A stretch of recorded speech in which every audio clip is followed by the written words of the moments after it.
Edgar Allan Poe, the chronicler of a shattered soul and the architect of sublime terror.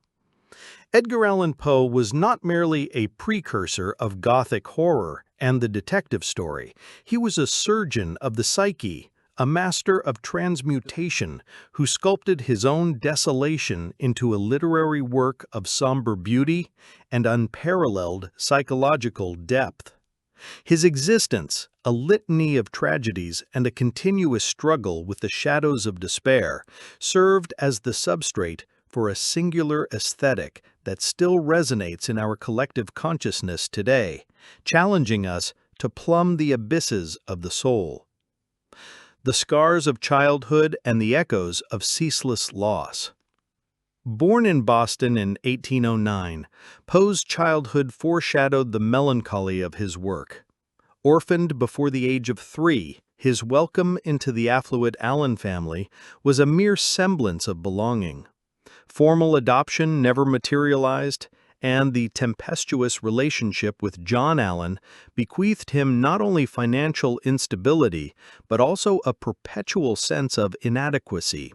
This affective void, this absence of a safe harbor, echoes in his writings as a silent lament.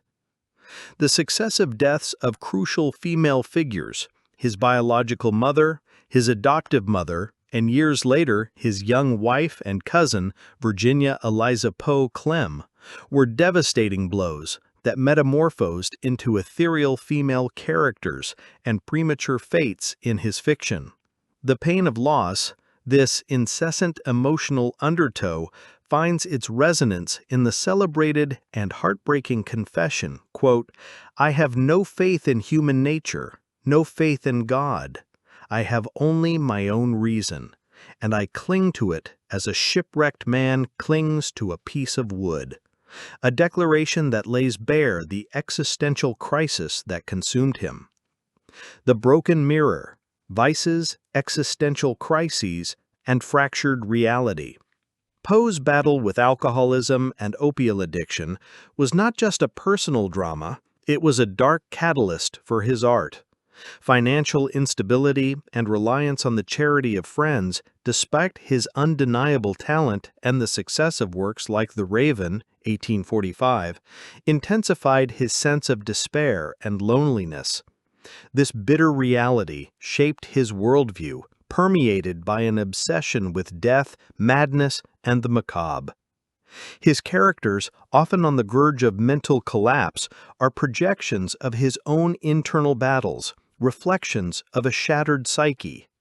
In The Raven, the narrator, devastated by the loss of Lenore, is tortured by the incessant repetition of "nevermore," an echo of the inescapability of suffering, the torment of memory that haunted Poe himself. The phrase, "all that we see or seem is but a dream within a dream," is more than poetry. It is the cry of anguish from someone who questions the very fabric of reality, the fragility of perceptions, the feeling that life is a tenuous veil that can tear at any moment, revealing emptiness. The cartography of the dark soul, death, guilt, and madness in depth. The depth of Poe's work lies not only in his ability to evoke terror and the supernatural, but in his exploration of the darkest zones of the human psyche. His tales are true psychological studies disguised as Gothic narratives. In The Black Cat, the protagonist's moral degeneration, driven by alcohol and guilt, is a visceral plunge into the psyche of a man corroded by evil, culminating in the poignant confession, quote, "Who then could be more miserable than I?" Poe did not shy away from confronting the inherent wickedness in human beings, the duality that resides within each of us. He laid bare the soul, revealing the cracks and shadows that lurk within it. The theme of death, omnipresent in his writings, transcends mere shock value. It is a reflection on finitude, grief, and inevitability. In The Fall of the House of Usher, the decay of the family and the mansion merge, symbolizing physical and mental deterioration, culminating in an ending of horror and destruction. The description of Lady Madeline, who presented that gradual and immitigable wasting away for which so long a time had baffled the keenest power of her physicians, emphasizes human impotence in the face of illness and death. For Poe, death was not an end, but a transition to a state of uncertainty, and often torment. His work is an invitation to contemplate the abyss of existence, the fragility of life, and the exhaustible human capacity for cruelty and suffering. The aesthetics of the macabre and the enduring legacy. Even amidst the darkness, Poe's work reveals a peculiar beauty, an aesthetics of the macabre. His prose is meticulously constructed, his words chosen with surgical precision, creating an atmosphere that hypnotizes the reader. The rhythm of his poems, the musicality of his language, elevate terror to an artistic plane. He was a craftsman of words, an architect of nightmares that, paradoxically, were beautiful in their conception.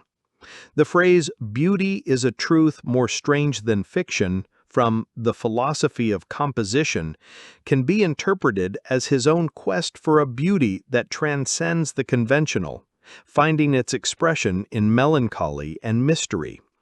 True beauty for Poe resided in the nuances, the shadows, the inexpressible, that which challenges and disturbs us. Poe's life, with its succession of tragedies and his battle against addiction and instability, is the matrix of his art. He didn't just write about pain, he lived it. His tales and poems are testaments of a soul in agony, seeking, through words, to give form to the inexpressible, the unnameable.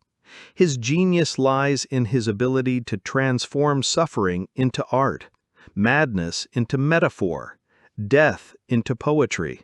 He taught us that literature can be a mirror for our own existential crises, a refuge for our deepest fears, and an invitation to explore the darkest recesses of our own consciousness. Ultimately, Edgar Allan Poe's work is not just a collection of Gothic stories and dark poems, it is a testament to the resilience of the human spirit in the face of despair. It's a reminder that even in the greatest depths of darkness, art can flourish, offering a glimpse of beauty and truth.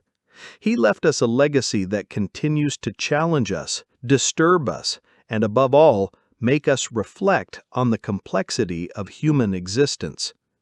Poe, the tortured genius, continues to illuminate the darkest corners of our souls, inviting us to confront the ghosts that dwell within us and to find beauty even in the densest shadows.